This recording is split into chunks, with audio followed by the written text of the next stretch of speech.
बिस्मिल्लाहिर्रहमानिर्रहीम। अस्सलाम वालेकुम। कैसे हैं आप सब? अल्लाह ताला आप सबको अपने हिफ्ज़ व अमान में रखे। आज की हमारी रेसिपी बहुत ही फेमस और बहुत ही लजीज़ है और हर एक की मनपसंद रेसिपी है। आज हम बना रहे हैं बीफ निहारी, और वो भी बहुत डिफरेंट स्टाइल से। अगर आप भी हमारी रेसिपी को फॉलो करते हुए बीफ निहारी बनाएंगे तो इंशाअल्लाह खाने वाले मुद्दतों आपके हाथ की बनी हुई निहारी भूल नहीं पाएंगे। तो चलिए स्टार्ट करते हैं हम अपनी बहुत ही ज़बरदस्त और लजीज़ रेसिपी बीफ निहारी। सबसे पहले हम कढ़ाई में 5 से 7 टेबल स्पून घी लेंगे या ऑयल ले सकते हैं आप, और उसमें एक गुठी लहसुन हमने मोटा मोटा कूट लिया है वो ऐड कर देंगे। और 2 मिनट तक हम लहसुन को हल्की फ्लेम पर लाइट ब्राउन होने तक फ्राई करेंगे। 2 से 3 मिनट में जैसे ही लहसुन लाइट ब्राउन होगा हम इसमें निहारी मसाला ऐड कर देंगे। एक पैकेट हमने निहारी मसाला लिया था, उसमें से हम हाफ़ इसमें अभी ऐड करेंगे और हाफ़ हम बाकी बाद में ऐड करेंगे। निहारी मसाले को हम लहसुन के साथ अच्छे से फ्राई कर लेंगे तकरीबन 30 से 45 सेकंड, और उसके बाद हम इसमें बीफ ऐड कर देंगे।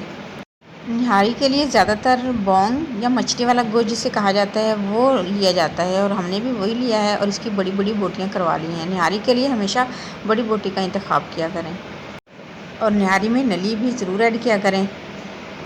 निहारी का असल टेस्ट इसी गोश्त से और नली के साथ आता है।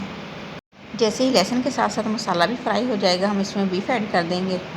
मसाले और लहसुन के साथ अब बीफ को हमने अच्छे तरीके से भुनाई करनी है तकरीबन 2 से 3 मिनट, और साथ ही हम इसमें तकरीबन हाफ़ टेबल स्पून नमक ऐड कर देंगे ताकि बोटियों के अंदर तक नमक जो है चला जाए। और अब हम इसकी भुनाई करेंगे तकरीबन 5 से 6 मिनट अच्छे तरीके से।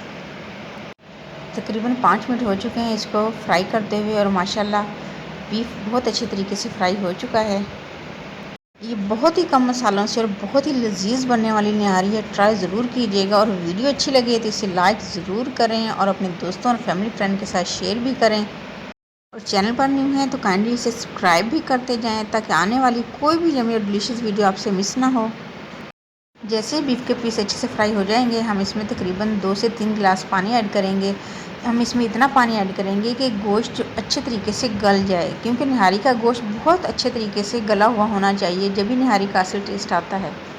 हमने इसमें 3 गिलास पानी ऐड किया है, और पानी ऐड करने के बाद इसको कवर करके स्लो फ्लेम पर छोड़ दें तकरीबन 3 से 4 घंटे के लिए। निहारी के गोश्त को आप जितने स्लो फ्लेम पर और जितने ज़्यादा देर से गलाएंगे उतना ही निहारी का टेस्ट अच्छा आएगा। इतने गोश्त गलता है इतने हम निहारी के लिए आटा रेडी कर लेते हैं जो हम निहारी में ऐड करेंगे। इसके लिए हमने तकरीबन 2 से 3 टेबल स्पून आम आटा जो हम रोटी बनाने के लिए इस्तेमाल करते हैं गेहूं का, वो लिया है। और हमने रोटी बनाने वाला तवा लिया है, और उसी पर हम ये आटा ऐड करेंगे और स्लो फ्लेम पर इसको 2 से 3 मिनट भून लेंगे। हम इसे इतना भूनेंगे कि इसमें से हल्की सी खुशबू आने लगे और इसका हल्का सा कलर चेंज हो, और चम्मच को मुसलसल चलाते रहें ताकि आटा कहीं से ज़्यादा ना जल जाए। 2 मिनट हो चुके हैं और आटा तकरीबन भुन चुका है। अब हम इसे अलग बर्तन में निकाल लेंगे। बीफ को भी तकरीबन 2.5 घंटे हो चुके हैं, इसे भी चेक करते हैं। बीफ के गलने में अभी कुछ कसर बाकी है। इस टाइम पर हम इसमें चंद अज्जा ऐड करेंगे जो हमारी निहारी को बहुत ही लजीज इंशाल्लाह बनाएंगे। इसमें हमने ब्राउन की हुई एक बड़ी प्याज ली है वो इसमें ऐड कर देंगे, और 2 से 3 हरी मिर्ची हमने बारीक कट कर ली हैं वो भी हम इसी में ऐड कर देंगे। अच्छे से मिक्स करेंगे और कवर करके इसे तकरीबन 1 घंटे के लिए मज़ीद पकने देंगे। अब हम इसके लिए आटा जो हमने भून के रखा हुआ था उसको रेडी कर लेते हैं। तकरीबन हाफ़ गिलास पानी लिया है हमने कटोरी के अंदर, उसमें तकरीबन 2 या 3 टेबल स्पून भर के हमने आटा जो हमने भून के रखा हुआ था वो ऐड कर लिया, और इसको अच्छे से मिक्स कर लेंगे। अच्छे से मिक्स करें ताकि इसमें कोई गुठली वगैरह ना हो। और अब हम इसे बीफ के अंदर ऐड कर देंगे। बीफ भी तकरीबन गल चुका है। निहारी को पकते हुए तकरीबन 3 घंटे हो चुके हैं। अब हम इसमें ये आटा जो हमने मिक्स करके रखा है वो ऐड कर देंगे।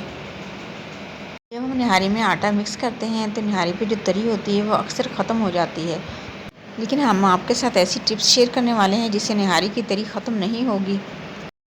जब हमने आटा मिक्स करके रखा हुआ तो उसको हम छान के इसमें ऐड कर देंगे। छान के इसलिए ऐड किया है ताकि कोई गुठली वगैरह हो, कोई लम्स हो, इसमें ना जाए, जो निहारी के टेस्ट को ख़राब कर सकता है। आटा डालने के बाद हम अच्छे तरीके से मिक्स करेंगे और मुसलसल इसमें चम्मच चलाते रहेंगे, यहाँ तक चम्मच चलाएंगे कि इसमें बॉयल आ जाए। अगर आप इसमें इस टाइम चम्मच नहीं चलाएंगे तो निहारी के नीचे लगने का डर होता है, इसलिए आप इसमें मुसलसल चम्मच चलाते रहें। जब बॉयल आ जाए तो इसको कवर करके तकरीबन 30 मिनट के लिए छोड़ दें। 30 मिनट हो चुके हैं और माशाल्लाह देखें बहुत ही ज़बरदस्त सी निहारी रेडी होने को है। निहारी की ग्रेवी भी माशाल्लाह बहुत अच्छे तरीके से पक चुकी है और बीफ जो है बहुत ही अच्छे तरीके से गल चुका है। हमारे निहारी की तरी जो है बिल्कुल अच्छे तरीके से आ चुकी है, लेकिन बाज़ औक़ात जब हम आटा डालते हैं तो निहारी में तरी नहीं आती है। उसके लिए हम आपके साथ एक टिप्स शेयर करते हैं और ये टिप्स आप उस वक्त भी फॉलो कर सकते हैं जब आपकी निहारी में तरी बहुत अच्छे तरीके से आ जाए। तकरीबन 2 से 3 टेबल स्पून ऑयल लें और उसमें निहारी मसाला जो मैंने बचा के रखा था वो ऐड करें और मसाले को अच्छे तरीके से फ्राई कर लें तकरीबन 2 मिनट इसी ऑयल के अंदर। और जैसे ही निहारी रेडी हो जाए उसमें ये तड़का ऐड कर दें। ये तड़का ऐड करने से एक तो निहारी का टेस्ट बहुत ज़बरदस्त आता है और दूसरा निहारी की तरी एंड तक ख़त्म नहीं होगी। हमने निहारी मसाले को अच्छे से फ्राई कर लिया है और अब हम इसका तड़का ऐड करेंगे निहारी में। और देखिए माशाल्लाह बहुत ज़बरदस्त और बहुत ही लजीज निहारी रेडी हुई है। और निहारी की तरी भी देखिए, हमें अलग से तरी निकालने की ज़रूरत नहीं पड़ी है। माशाल्लाह देखिए कितनी ज़बरदस्त निहारी पर तरी आ चुकी है। अब हम इसे कवर करके 5 मिनट के लिए छोड़ देते हैं और उसके लिए निहारी का मसाला हमने रेडी किया है जिसके साथ हम निहारी को सर्व करेंगे। इसके लिए हमने एक शिमला मिर्ची ली है, उसको रफली कट कर लिया है। ये बच्चों को आप डाल के दें उनको, ताकि मिर्चें ज़्यादा ना लगें। अदरक को बारीक स्लाइसेस में कट कर लिया है और 3 से 4 हरी मिर्चें वो हमने बारीक कट कर ली हैं। ये बड़ों के लिए हमने हरी मिर्चें तेज़ वाली कट की हैं। और फ्राई की हुई प्याज और पुदीने को भी बारीक कट करके रख लें। और 2 अदद लेमन का रस आप ऐड करें। इंशाल्लाह बहुत ही ज़बरदस्त और लजीज निहारी रेडी है। और निहारी का गोश्त भी देखें माशाल्लाह किस तरह अच्छे तरीके से गल चुका है। और निहारी का असल मज़ा जब ही आएगा जब आप गोश्त को इस तरीके से गलाएंगे। देखिए माशाल्लाह पीस का हर रेशा अलग अलग है। लजीज निहारी बनाने के लिए ज़रूरी है आप गोश्त को अच्छे तरीके से गलाएं और उसमें आप जो हमने तड़का लगाया है वो भी लाजमी ऐड करें। इससे निहारी का टेस्ट इंशाल्लाह बहुत ज़बरदस्त। अब हम निहारी को सर्व करते हैं। उसके लिए हमने प्लेट में निहारी को निकाल लिया है और ऊपर से हम इस पर फ्राई की हुई प्याज, बारीक कटी हुई हरी मिर्चें, धनिया, पुदीना और लेमन रस ऐड करेंगे। और माशाल्लाह बहुत ज़बरदस्त और बहुत ही लजीज निहारी रेडी है। ज़रूर ट्राई कीजिएगा। और वीडियो अच्छी लगी है तो इसे आपने लाइक और शेयर ज़रूर करना है। और चैनल पर नहीं हुए हैं तो काइंडली इसे सब्सक्राइब भी कर लें। ऑल बेल नोटिफिकेशन ज़रूर प्रेस किया करें ताकि आने वाली कोई भी यम्मी और डिलीशियस वीडियो आपसे मिस ना हो। अपना और अपने आसपास के लोगों का ख्याल रखें, सबको दुआ में याद रखें, सबकी दुआ में शामिल रहें। अपना ढेर सारा ख्याल रखें। नेक्स्ट किसी ऐसी ज़बरदस्त वीडियो के साथ हाज़िर होंगे। उस वक्त तक के लिए इजाज़त दें। अल्लाह हाफिज़।